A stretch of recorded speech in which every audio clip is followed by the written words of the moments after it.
Assalamualaikum warahmatullahi wabarakatuh. Waalaikumsalam warahmatullahi wabarakatuh.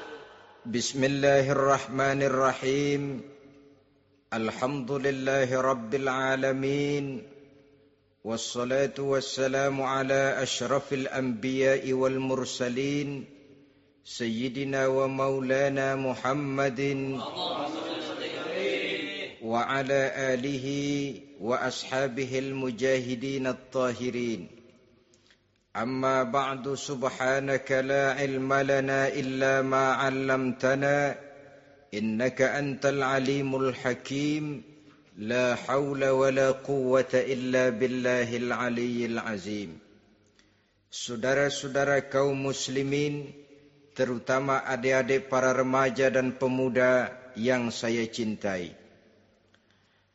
Apabila seseorang akan membangun rumah, tentu saja dia akan mengadakan beberapa pilihan. Sejak dari memilih lokasi di mana rumah itu akan didirikan, sampai kepada menentukan bahan-bahan kualitas yang akan dipakainya, sampai kemudian kepada wujud dan bentuk rumah yang akan ditinggalinya. Demikianlah bahwa untuk membangun sebuah rumah yang hanya untuk menaungi kehidupan di dunia ini, kita mengadakan berbagai macam pilihan. Apalagi kalau kita akan membangun sebuah rumah tangga yang kita harapkan tidak hanya akan menaungi kehidupan di dunia ini, tidak hanya untuk kepentingan kita saja, tetapi juga untuk kepentingan anak cucu kita di belakang hari, termasuk sampai kepada hari akhirat nanti. Oleh karena itu, pada pertemuan kali ini, saya hanya ingin khusus berbicara kepada adik-adik remaja dan para pemuda, bagaimana sebaiknya memilih jodoh menurut ajaran agama Islam. Dalam Al-Quran, Allah Subhanahu wa ta'ala menjelaskan, Zuyyina linnasi hubbus syahawati minan nisa. Bahwa manusia, apapun jenisnya, asal dia bernama manusia, dihiasi dengan perasaan cinta kepada perempuan.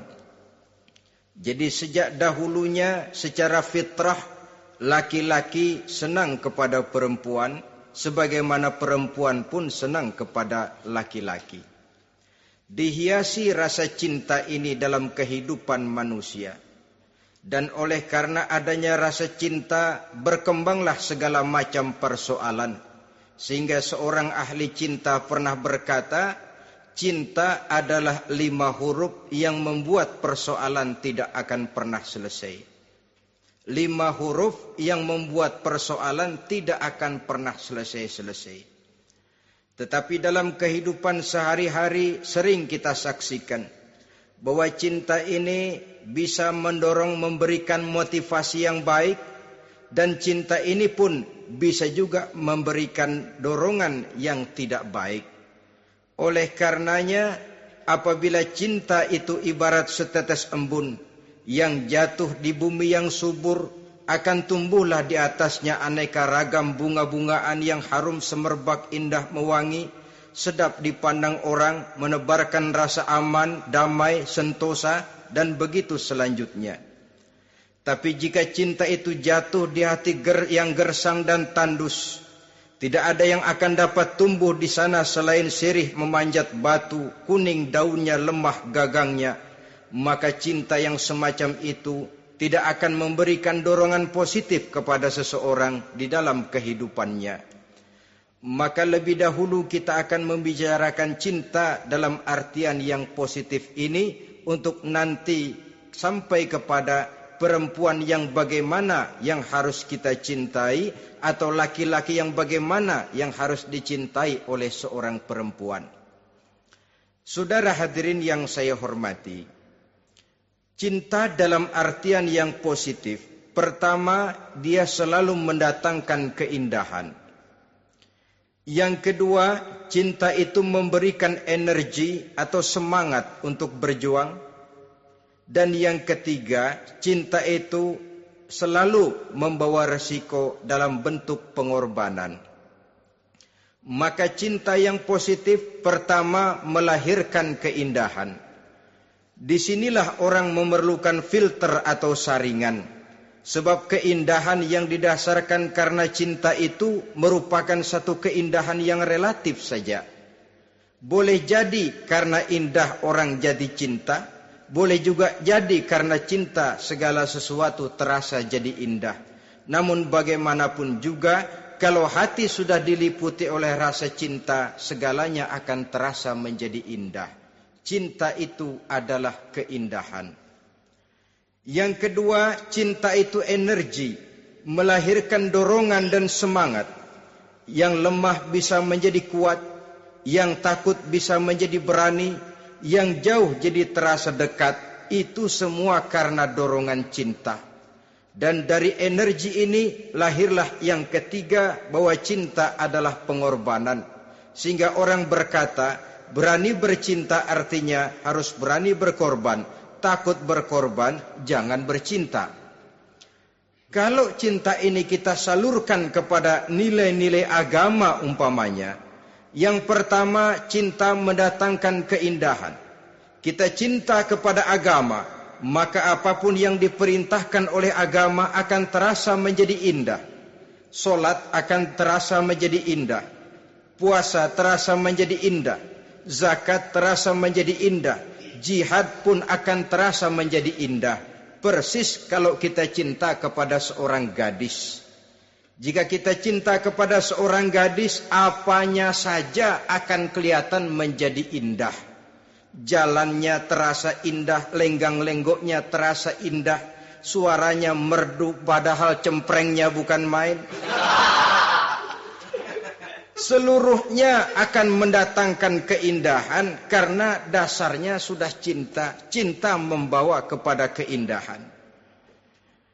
Yang kedua, cinta itu melahirkan energi. Orang yang cinta kepada agama akan lahir tenaga dan semangatnya melaksanakan ibadah, melaksanakan puasa, melaksanakan zakat, melaksanakan solat, melaksanakan haji, bahkan melaksanakan jihad sekalipun. Cinta selamanya menimbulkan energi dan semangat. Sama saja dengan kita apabila jatuh cinta kepada seorang gadis, walaupun rumahnya jauh, katanya, gunung pun akan kudaki, lautan pun kuseberangi. Untuk apa itu? Untuk menemui apa yang kita cintai. Cinta selamanya melahirkan energi. Capek tidak terasa, lelah tidak terasa, semuanya tertutup oleh keindahan yang bernama cinta. Lalu yang ketiga, cinta membawa pengorbanan. Apabila kita cinta kepada agama, maka pengorbanan terhadap apapun yang diminta oleh agama, baik itu pengorbanan waktu, tenaga, pikiran, harta, bahkan pengorbanan nyawa sekalipun, kita tidak akan berat melaksanakannya karena cinta kita kepada agama yang kita anut ini. Demikian juga cinta kita kepada seorang perempuan akan membuat kita rela berkorban. Apapun yang dia minta, jangankan kita tidak mampu, jangankan kita mampu, kita tidak mampu sekalipun, kita masih berusaha untuk mampu guna memenuhi tuntutan si buah hati belahan jantung. Kadang-kadang malam minggu si doi ngajak nonton. Umpamanya, duit tidak ada, gajian belum, kerja enggak. Timbullah inisiatif, entah sepatu kita jual ke tukang loa, entah celana mampir dulu ke tempat lain. Yang penting kita berkorban untuk memenuhi permintaan si buah hati belahan jantung. Ketika itu pengorbanan sudah tidak kita rasakan lagi. Bahkan pengorbanan yang paling pedih sekalipun, dalam gurau, dalam bercanda misalnya, dicubit kita oleh kekasih kita, pedih bukan main, terkelupas kulit, mengalir darah, bukan nangis, nyengir. Malah kadang-kadang minta tambah dicubit lagi. Itulah romantikanya cinta, sanggup membuat orang berkorban, melahirkan energi dan semangat, menambah keindahan dalam kehidupan. Sepanjang dia dalam artian yang positif. Kalau demikian masalahnya, di dunia yang penuh dengan perbenturan nilai sekarang ini, orang sering salah jalan bagaimana memilih jodoh untuk membangun rumah tangga yang bahagia. Jangan lupa bahwa membangun rumah tangga ini bukan hanya untuk 1-2 bulan, bukan hanya untuk 1-2 tahun, bahkan bukan cuma untuk kehidupan dunia. Lebih daripada itu pun untuk menunjang kebahagiaan di akhirat. Oleh karenanya, memilih jodoh bukan satu hal yang mudah, bukan satu hal yang bisa dilaksanakan sambil lalu, tetapi memerlukan penelitian, memerlukan pengamatan yang mendalam. Apa petunjuk agama tentang itu? Dengan kata lain, bagaimana seharusnya seseorang memilih jodoh dalam kehidupannya? Ini tentu saja sumbangan moral buat adik-adik remaja dan para pemuda yang lagi kebingungan memilih jodoh, atau barangkali buat bapak-bapak yang kepengen nambah lagi.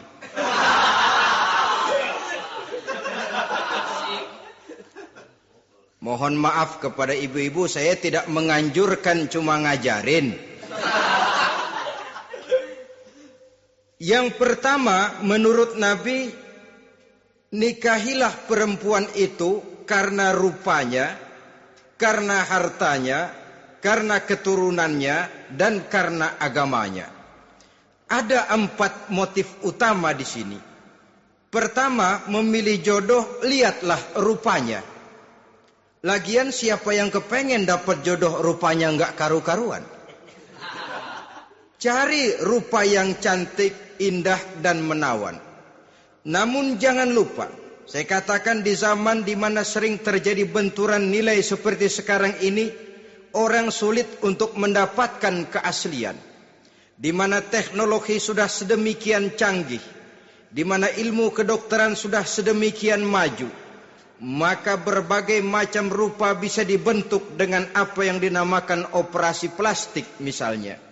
Yang pesek bisa dibikin mancung, kuping yang kelebaran bisa dibikin sedang, pipi yang kembung sebelah bisa dibikin rata, janggut yang tidak menarik bisa dibikin lebah bergantung katanya. Oleh karena itu, kalau pilihan hanya tertuju kepada rupa yang cantik saja semata-mata, kita sudah melakukan satu kesalahan yang sangat besar. Sebab apa? Diperingatkan oleh Nabi melalui hadis Ibnu Majah, Bazar dan Baihaqi dari Ibnu Umar. Janganlah kamu kawini seorang perempuan karena kecantikannya, sebab kecantikan boleh jadi akan mencelakakan. Jangan juga kamu kawini perempuan karena hartanya, sebab kekayaan biasanya akan mendatangkan kesombongan.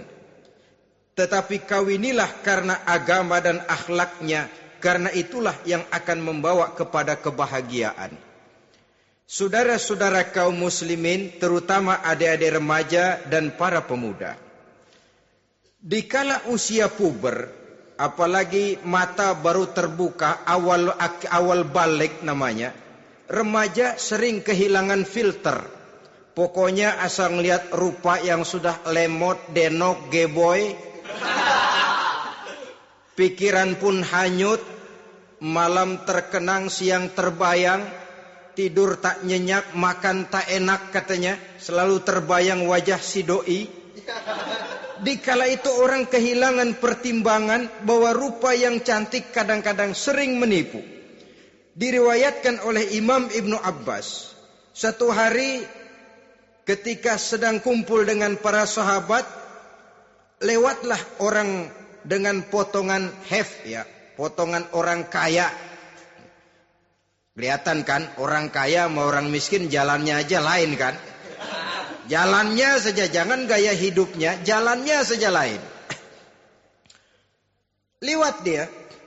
Rasul bertanya kepada seorang sahabat, menurut pendapatmu bagaimana orang yang lewat itu? Kata sahabat, oh, yang lewat ini ya Rasul, kalau dia meminang perempuan pasti diterima. Kalau dia menolong orang pasti berhasil. Kalau dia ngomong pasti didengerin. Kenapa? Orang kaya. Orang kaya ya Rasul.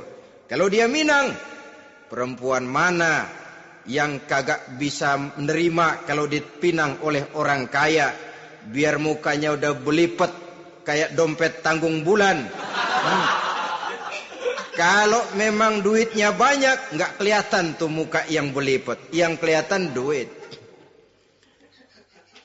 Kalau dia nolong orang, pasti berhasil apa yang dia tolong itu.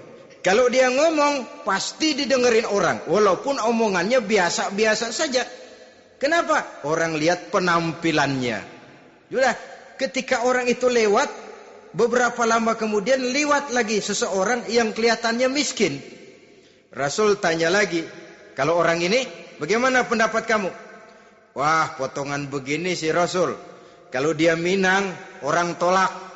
Siapa yang mau kawin sama kere begini? Kalau dia nolong orang, pasti nggak berhasil. Kalau dia ngomong, kagak bakalan ada yang mau dengerin. Siapa yang mau dengerin orang susah ngomong? Setelah orang itu lewat, apa kata Rasul? Orang yang terakhir, yang lewat ini, yang barusan lewat, jauh lebih baik dari yang pertama yang lewat tadi. Jauh lebih baik. Maksud dari ucapan ini, Rasul sebenarnya mendidik para sahabat jangan tertipu oleh penampilan. Sebab penampilan tidak selamanya mencerminkan keaslian. Apalagi di zaman sekarang, salon di mana-mana bejibun. Alis mata bisa dibikin, pipi bisa dicat. Yang pinggir kuning, yang tengah merah, di sebelah merah ada yang kehitam-hitaman, persis orang kepentok tiang listrik.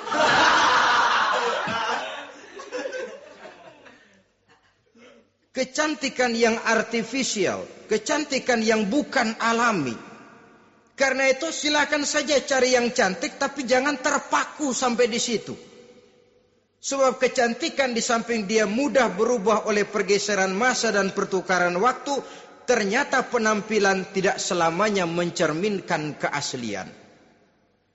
Lain hari seorang sahabat pernah mengadu, "Ya Rasul, ada apa? Inna imraati la turaddu yadul lamis." Ya Rasul, istri saya tidak pernah menolak tangan orang laki yang menjamahnya, mengajak salaman kepadanya. Apa jawab Rasul? Ceraiin aja. Tapi hati saya berat ya Rasul, saya cinta betul sama dia. Ya kalau hatimu berat, jaga dia baik-baik. Nah, dari riwayat ringkas ini kita ambil satu perbandingan. Memang punya istri berwajah cantik itu kadang-kadang si malakama kalau imannya tidak kuat. Si malakama. Kita diemin aja, binal, makan hati, nggak aman, nggak tentram.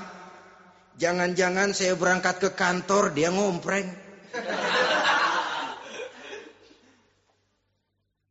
Buah si malakama, seperti orang tadi, ya Rasul.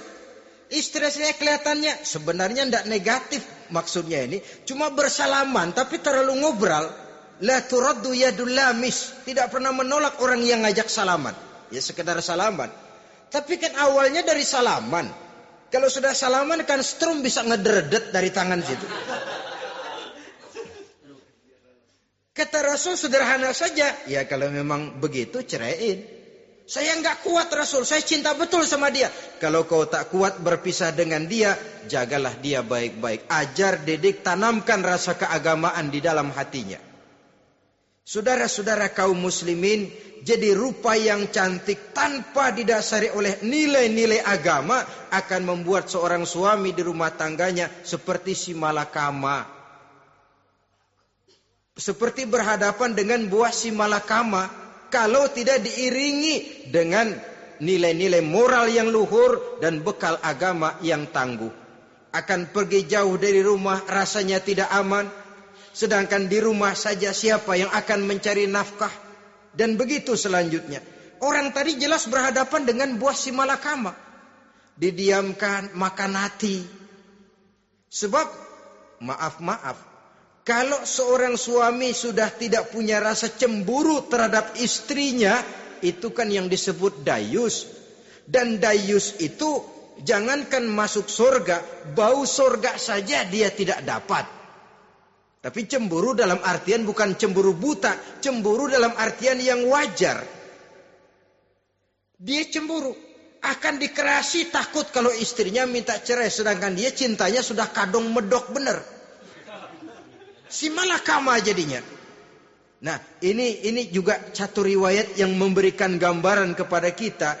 Pilihan, silakan cari rupa yang cantik saja. Cari yang cantik. Tapi kalau itu dijadikan motif utama tanpa dasar-dasar agama, saya khawatir nanti rumah tangga kita akan berhadapan dengan buah si malakama. Jadi adik-adik remaja, usaha, ikhtiar, cari yang cantik, yang kira-kira nggak membosenin, supaya kita betah tinggal di rumah, supaya kita merasa ada tempat berbagi rasa, ada tempat kita bernaung. Sebab kalau nyari bini sebini-bininya mah, ya jodoh di tangan Tuhan, kagak usah nyari juga ntar datang diri umpamanya. Iya, kalau yang datang peot. Orang harus berusaha walaupun pada akhirnya jodoh toh memang ditentukan Allah. Kan 3 hal yang kita tidak bisa menentukan itu katanya. Maut, rezeki, jodoh. Itu yang masuk mysterious problem. Problem yang misterius. Maut, misterius. Kapan kita mati, kita sendiri tidak tahu. Tahun depan, 50 tahun lagi, 100 tahun lagi, tidak pernah seorang pun diberitahu. Tapi yang pasti dia bakal datang. Kapan dan di mananya, kita tidak tahu. Bisa di rumah, bisa di masjid, ya alhamdulillah.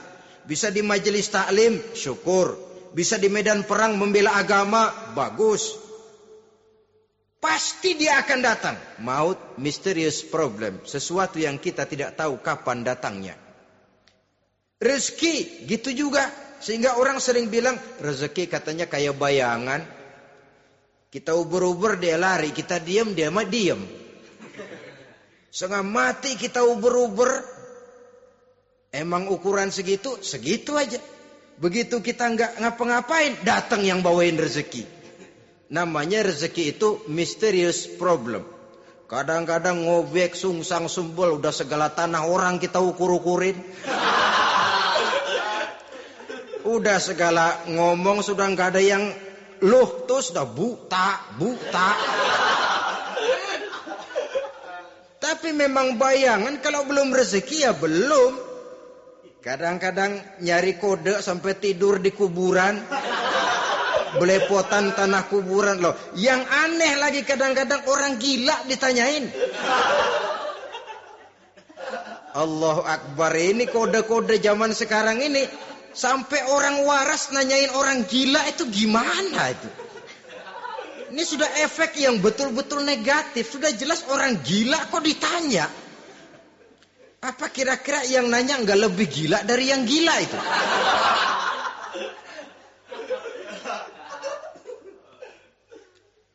Saudara-saudara kaum muslimin, terutama adik-adik remaja dan para pemuda, jadi silakan saja cari rupa yang cantik, karena dia akan jadi tautan hati, buah hati belahan jantung, tempat kita berbagi rasa, tempat kita pulang dan tinggal di rumah tangga kita. Tapi hendaknya kecantikan rupa itu diiringi juga dengan kecantikan budi. Karena itu cari rupa yang cantik. Ini pilihan utama. Yang kedua, kata Nabi, harta, cari yang kaya. Tetapi jangan lupa, jangan dijadikan pilihan utama. Karena kekayaan sering mendatangkan kesombongan. Apalagi kalau seorang pemuda mendapat istri orang kaya.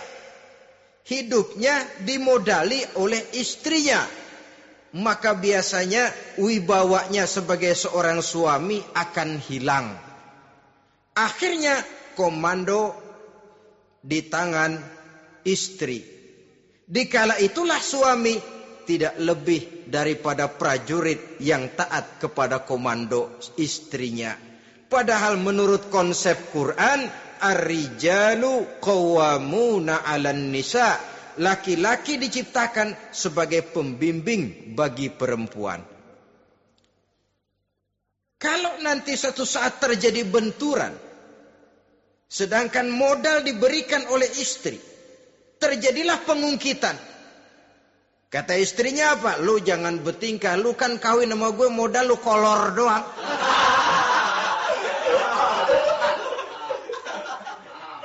Kalau sekarang bertingkah, silakan keluar rumah. Bawa seperti engkau datang dulu. Jangan bawa apa-apa. Pergilah seperti engkau datang dulu kemari. Hilanglah wibawa seorang suami. Suami kalau udah digentak sama istri begitu, ngelempuruk kayak ayam sampar. Di mana lagi letak wibawanya?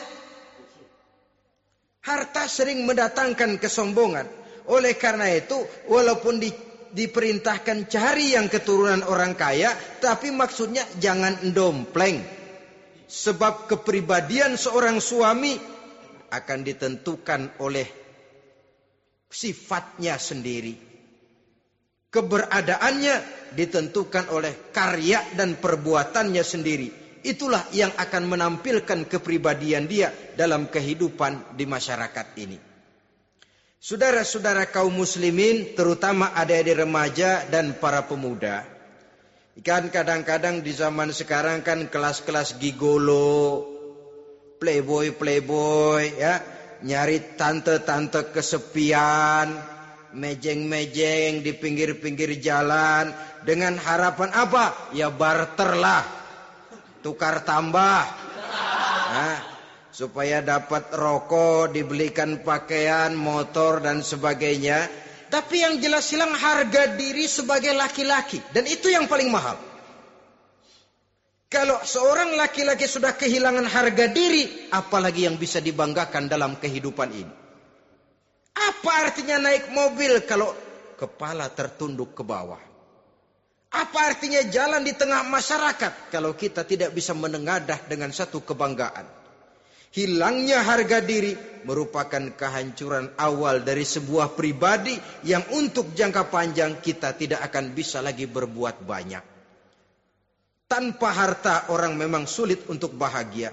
Tapi harta semata-mata bukan merupakan jaminan bahwa orang lantas akan bahagia. Saya barangkali harus berkata, banyak orang miskin yang kaya, tapi tidak sedikit orang kaya yang miskin. Saya ulangi ini. Banyak orang miskin yang kaya, tetapi tidak sedikit orang kaya yang miskin. Nah, bagaimana pengertiannya?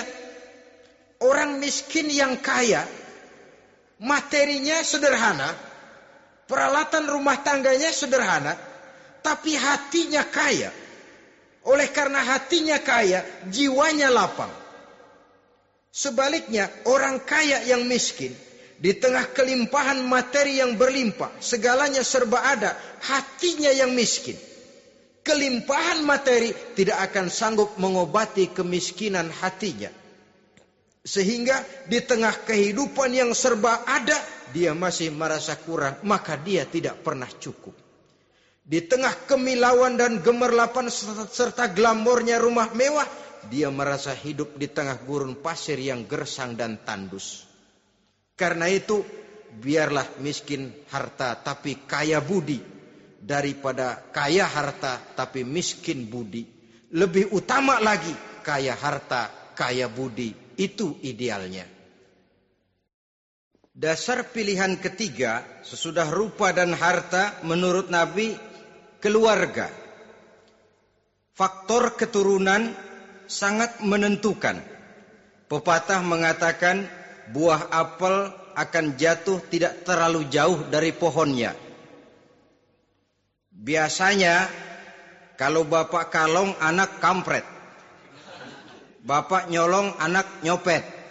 Itu fotokopi. Saudara-saudara, sungguh pun demikian, faktor keluarga bukan merupakan yang paling dominan. Karena segalanya memang bergantung kepada hidayah dari Allah Subhanahu wa ta'ala. Kalau hidayah datang, bisa saja anak maling bisa jadi kiai. Kalau hidayah datang, bisa saja anak Nabi malah ikut bersama orang-orang kafir. Pada akhirnya orang mau besar atau tidak, bukan dengan jalan menyempeng kepada keturunan orang lain, tapi ditentukan oleh kepribadian dirinya sendiri. Tidak bisa kita menjadi besar dengan menyebut kebesaran orang lain. Itu sebabnya dicontohkan oleh Imam Ali pada saat beliau berkata, "Laisal fata may yaqulu kana abi, walakinnal fata may yaquluha anadha." Anak muda yang gentleman adalah anak muda yang berani berkata, "Inilah saya." Bukan anak muda yang membanggakan leluhurnya. Ini kan zaman sekarang ini lagi ngetop-ngetopnya lagu-lagu cengeng katanya. Sebenarnya menurut saya bukan cuma lagu cengeng yang jadi masalah. Lagu cengeng cuma satu efek dari sikap yang lebih utama dari itu, yaitu mental cengeng. Kalau mental sudah cengeng, apapun yang kita lakukan akan jadi cengeng. Tidak cuma lagu, kebudayaan yang lahir akan kebudayaan cengeng. Jadi pengusaha cengeng. Jadi pejabat cengeng. Jadi kiai cengeng. Kenapa? Mental cengeng. Di antara mental cengeng itu apa? Mengandalkan fasilitas atasan. Kalau tidak ada fasilitas dari atas, lantas tidak bisa berbuat apa-apa. Cengeng. Menjadi besar bukan karena karier pribadi, tapi karena nasib katrolan. Itu pun termasuk mental cengeng. Sedikit gagal, bagaimana sedikit jalan buntu, sedikit deadlock, lu ngapain lu melulu? Saudara hadirin yang saya hormati, jadi lebih penting dari sekedar lagu-lagu cengeng, saya malah lebih suka bicara mental cengeng ini. Mental yang cepat putus asa. Mental yang tidak mau mengeluarkan usaha maksimal. Mental yang hanya mengandalkan fasilitas. Sedangkan pribadinya tidak lebih daripada pribadi sumuhun dawu, pribadi kulo nuwun, pribadi kumaha juragan wae, pribadi oke bos, pribadi asal bapak senang. Bukankah itu semua merupakan cermin dari mental-mental yang cengeng, yang untuk jangka panjang tidak akan pernah menguntungkan daripada pembangunan bangsa dan negara yang kita cintai ini. Seseorang mau besar atau tidak, bukan dengan jalan menyempeng kepada kebesaran orang lain. Bahkan Syauqi dalam sebaik syairnya yang lebih tegas mengatakan, "Wa syarrun nasi zu khumulin, iza fakhartahum zakarul jaduda. Wa syarrun nasi wa khairun nasi zu syarafin qadimin, aqama li nafsihi syarafan jadida." Generasi yang paling jelek adalah generasi pemalas. Kalau kelihatan orang lain lebih hebat dari dia, disebut-sebutnya kebesaran nenek moyangnya. Dia sendiri nggak punya prestasi apa-apa. Kerjanya cuma ngandeli Kerjanya cuma menggelayuti fasilitas orang tuanya. Tanpa itu, dia tidak akan punya nilai dan harga sama sekali. Ini generasi paling jelek. Kalau orang lain kelihatan lebih hebat, dia sebut nenek moyangnya. Lo sih belum apa-apa lo, baru kopral lo. Engkong gua no, komandan Hansip. Engkongnya. Engkongnya yang disebutin. Dia sendiri tidak punya prestasi apa-apa. Jadi silahkan saja cari gadis dari keturunan keluarga yang baik-baik. Tapi jangan jadikan tendensi utama, jangan dengan niat untuk menyempeng kepada kebesarannya. Tapi paling tidak dengan niat agar mudah-mudahan dari benih yang baik ini akan lahir keturunan-keturunan yang baik pada akhirnya nanti. Itu yang kita harapkan. Bukan lalu dengan pertimbangan, mertua gue bos nih, kali aja begitu gue kawin dia mampus. Ini semua warisan kan jatuh kemari semua. Kalau itu niatnya sudah jelas salah. Kita mencari perempuan dengan keturunan-keturunan yang baik dengan berharap agar anak-anak kita nanti yang akan merupakan benih cucunya akan melahirkan kebaikan-kebaikan seperti leluhurnya dulu.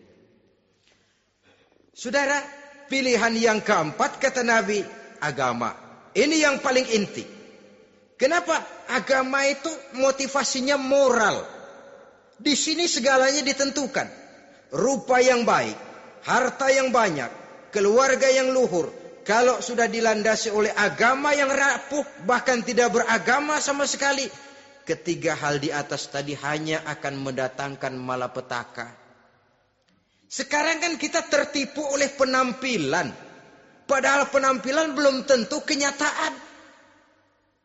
Di jalan-jalan kita akan lebih terpesona melihat gadis pakai miniskirt di atas lutut ketimbang kita melihat gadis-gadis yang pakai jilbab.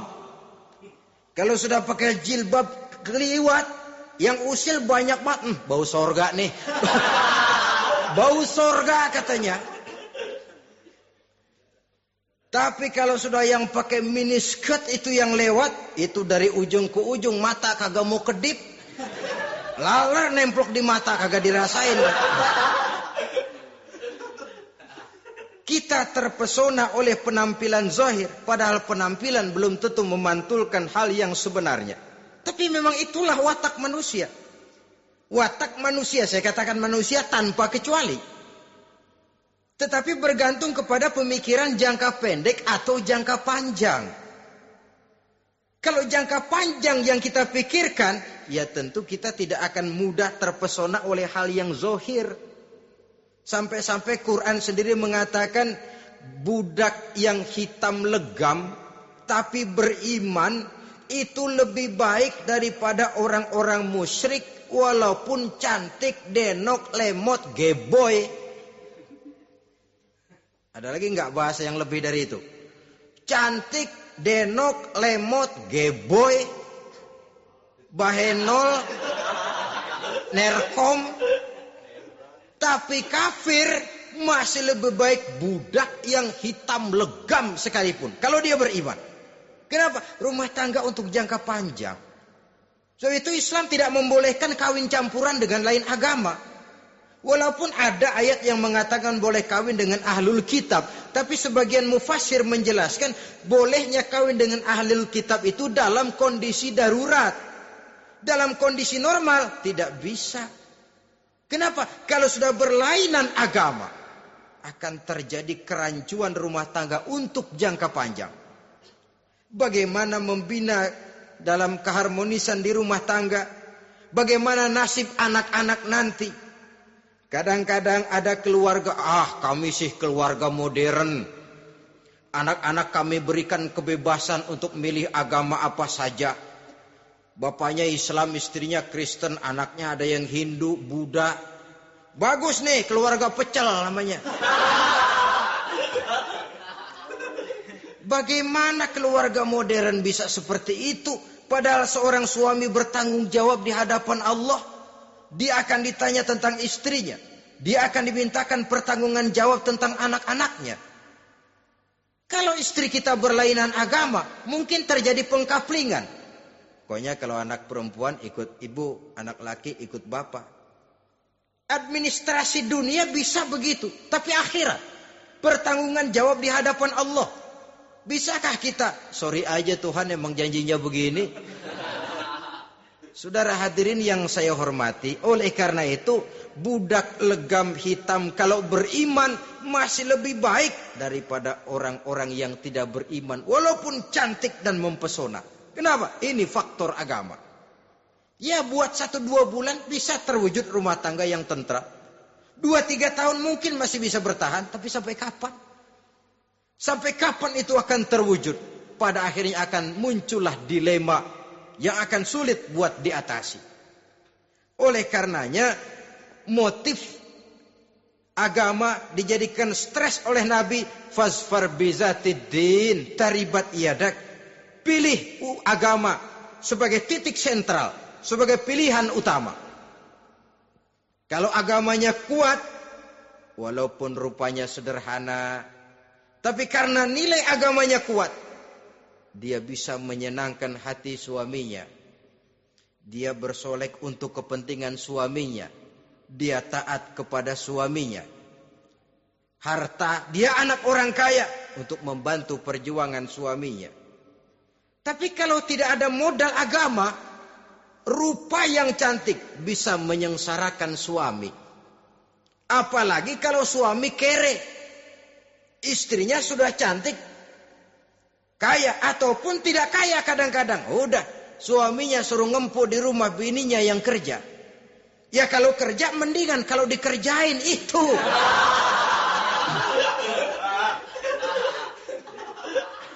Itu yang repot. Saudara hadirin yang saya hormati, dan ini bukan 1-2 kasus. Alangkah malangnya kalau sudah terkena hal seperti itu. Akhirnya seperti pengaduan sahabat kepada Rasul tadi. Mau diceraiin, cinta saya udah medok benar Rasul. Enggak diceraiin, hati saya ngebet, pegel. Si malakama akhirnya. Jadi oleh karenanya agama. Kalau dia cantik, walaupun miskin, agamanya kuat, dia bisa memelihara kehormatan diri. Dia kaya, agamanya kuat, hartanya disalurkan di jalan Allah. Karena itu agama jadikan pilihan utama. Dan ukuran agama itu bukan cuma jilbab loh. Ya kadang-kadang ada juga yang jilbabnya nggak pernah lepas, tapi kadang-kadang akhlaknya lebih binal dari yang kribo. Ada cuma sekedar kamuflase saja, itu pun penampilan.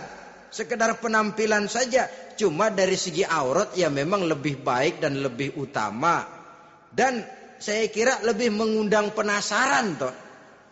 Duren kalau udah dibuka kan kelihatan isinya. Emang udah begitu. Udah. Tapi kalau masih rapat, itu yang rasanya kita pengen buka. Timbul tantangan. Gue pengen tahu isinya. Rasanya juga begitu. Sama saja dengan baju. Kalau dibungkus rapat di plastik, ditaruh di etalase, adanya di toko serba ada. Tahu kita barang mahal nih. Biar punya duit, kita mau nawar ragu-ragu, takut nggak cukup. Tapi kalau barang sudah dibuka di jalanan, diobral di pinggir jalan, murahan, 1.003 masih dicampur odol. Yang begitu sih biar nggak punya duit, kita berani banget nanya, nawar, megang lagi nyemek. Berat duit nih bang. Kenapa? Barang sudah terbuka. Jadi saudara-saudara, syukur kalau keempat-empatnya ini jodoh terkumpul dalam jodoh yang saudara cari. Sudah rupanya cantik, kaya, keturunan orang baik-baik, agamanya kuat. Nah, surga dunia tuh. Yang begitu cari. Kalau ada yang begitu, saya juga mau nambahin satu lagi.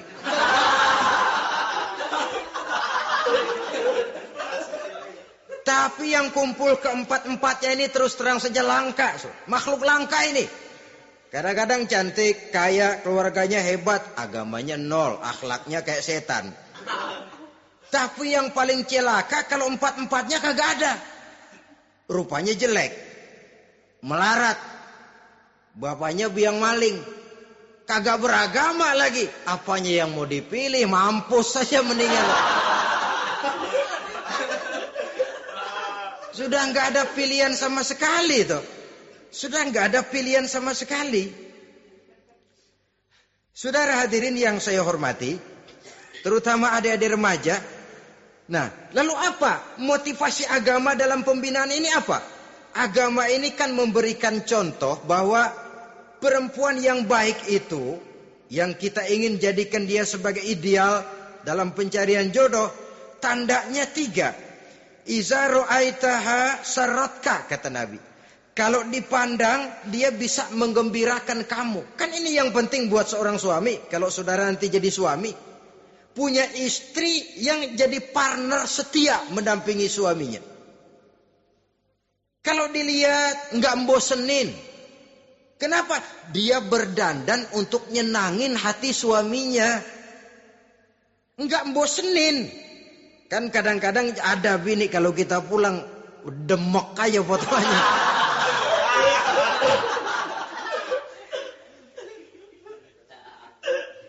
Ini yang bikin suami nggak betah di rumah ini kan yang begini. Adapun perempuan yang beragama, apabila dipandang oleh suaminya, dia pandai menyenangkan hati suaminya. Andai kata suaminya dalam kesulitan, dia tidak menambah beban kesulitan. Paling tidak dia bisa memberikan satu bantuan moral. Bantuan moral untuk mengurangi beban kesulitan daripada suaminya. Suami pulang dagang rugi, kata istrinya, romantika bang. Sekali-sekali lah, masa selamanya dagang mau untung. Besok siapa tahu untung lebih besar. Kan meringankan toh. Kadang-kadang enggak, suami pulang dagang dari pasar panas, rugi. Sampai rumah bini pidato. Peletar-peletor. Lu dagang rugi, emang lu laki goblok.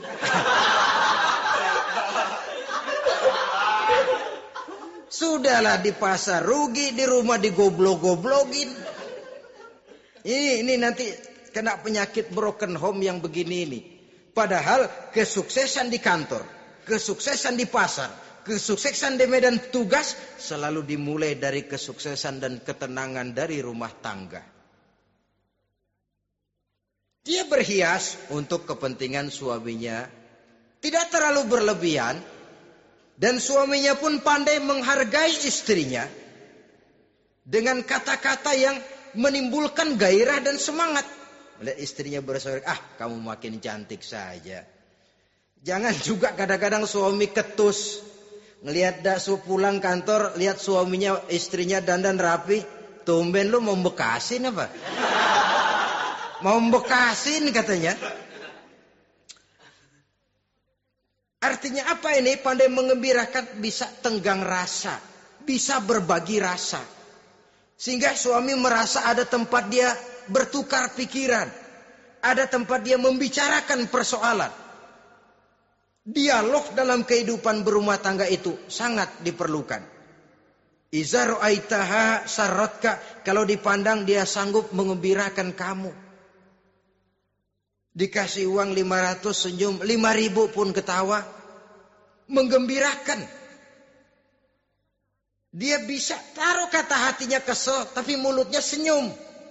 Nah ini yang sulit ini. Senyum tapi kesel, kesel tapi senyum. Kadang-kadang istri itu kan kalau sudah kesel, suami pulang nggak bisa dia menyembunyikan kekesalannya. Dari jauh suami sudah lihat ini yang nyambut, ini bemo ini. Udah monyong serem. Saudara hadirin yang saya hormati, yang kedua, bila diperintah dia taat. Ini pengaruh agama. Sehingga Nabi mengatakan, "Lau amartu li ahadin ayyasjuda ila ghairiha, la amartul mar'ata litasjuda ila zawjiha likibari haqqihi 'alaiha." Andai kata saja boleh aku memerintahkan manusia untuk sujud kepada sesama manusia, pastilah aku perintahkan perempuan untuk sujud kepada suaminya. Kenapa? Karena besar hak suaminya kepada dirinya. Untung sujud kepada manusia tidak boleh. Andai kata boleh, perempuan disuruh sujud sama suaminya. Ini tidak perlu sampai sujud, cium tangan saja minta ridho suami. Kadang-kadang perempuan sekarang berat. Paling banter setahun sekali lebaran doang. Laki pulang sembahyang tubruk, cium tangan, minta redo, nangis segala macam. 3 hari habis lebaran, beras habis, monyong aja lagi.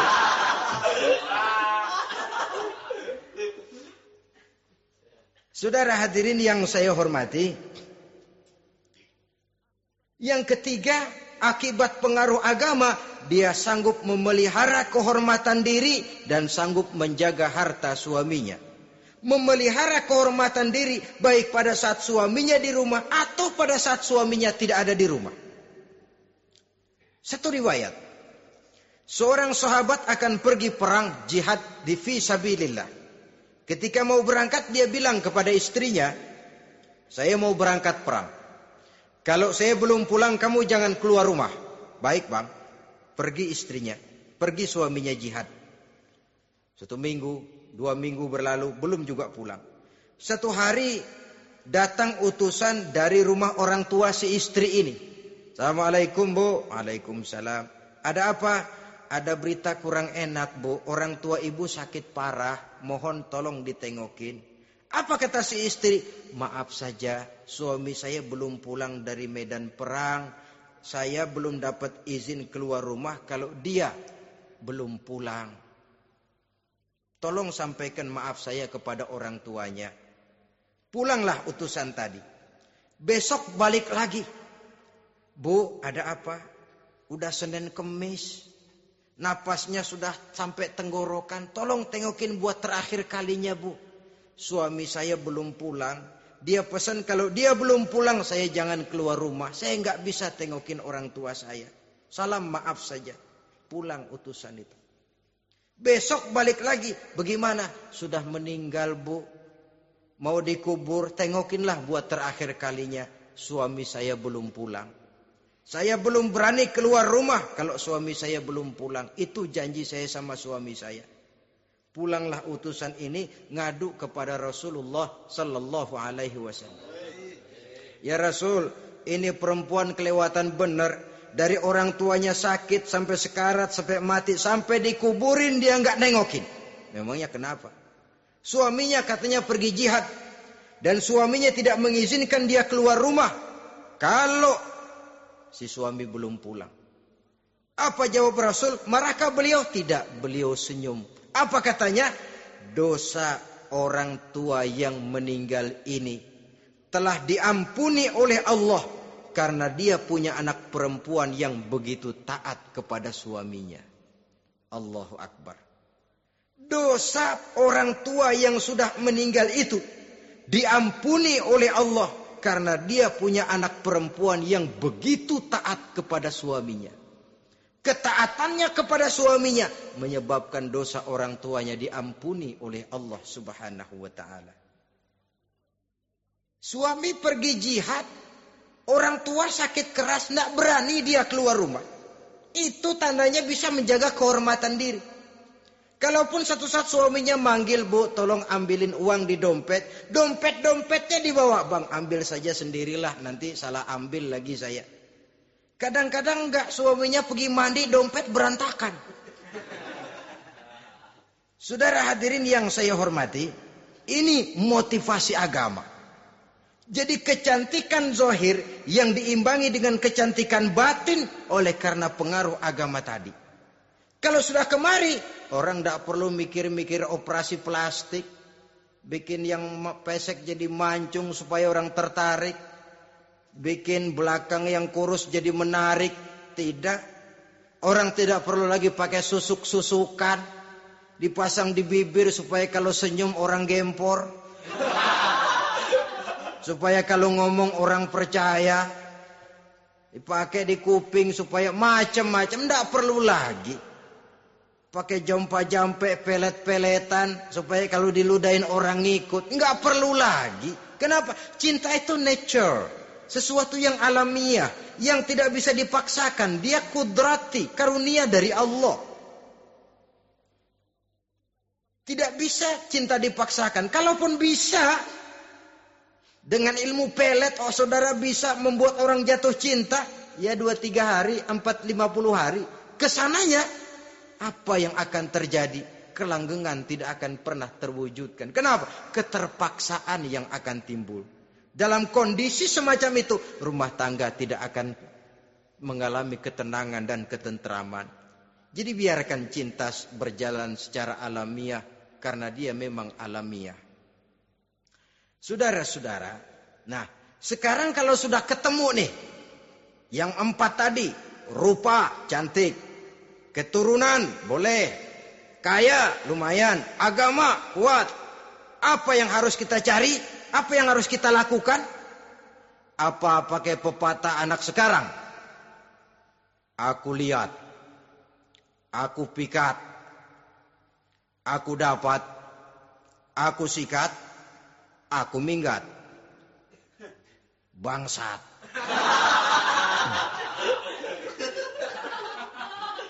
Itu kan ada moto cinta kilat begitu tuh. Cinta kilat katanya. Aku lihat, aku pikat, aku dapat, aku sikat, aku minggat. Bangsat. Atau kita harus hanyut dalam arus free love, free sex, summon liven, eksperimen dulu? Tidak. Islam mengajurkan kalau memang seret, ini rasanya ini nih, mantap gue nih. Apa yang diajarkan oleh Islam selanjutnya? Meminang, saudara-saudara. Meminang adalah langkah awal untuk mengikat tali pernikahan. Diizinkan meminang. Dan di dalam meminang pun diizinkan untuk melihat. Cuma kalau boleh, ya syaratnya itu, waktu melihat itu jangan sampai ketahuan si perempuan yang akan kita pinang itu. Untuk apa kita meminang? Pertama untuk yakin. Yakin bahwa perempuan yang kita inginkan ini sudah kumpul syaratnya itu, tidak ada cacatnya. Yang kedua, untuk memperkuat tekad hidup berumah tangga. Diperlukan meminang. Adapun adat itu berbeda. Tapi bahwa konsep meminang itu dalam Islam ada, itu jelas. Ya kalau mesti bawa pisang raja, pakai roti buaya, pakai martabak segede ban mobil truk segala macam. Itu adat saja, ya. Tapi yang real meminang itu ada dalam Islam. Nah, bagaimana adab meminang? Setelah kita tahu anak ini cantiknya ya, keturunan baik, ya kekayaannya lumayan, agamanya kuat, pinanglah dia. Caranya boleh lihat langsung. Lihat langsung kalau bisa tanpa setahu si perempuan. Dan batas yang boleh dilihat itu muka dan tangan. Itu saja. Jadi jangan gerusak. Minta permisi Pak, saya mau ngelihat anak Bapak seutuhnya. Soalnya buat saya ini nanti. Apanya aja dibedolin, jangan. Kira-kira yang boleh itu muka sama tangan. Andai kata kita risih, sebab nanti kalau nggak jadi akan jadi timbul rasa malu dan si perempuan juga kasihan. Boleh mengutus perempuan yang kita percaya. Coba kau ke sana, lihat kondisinya yang sebenarnya bagaimana.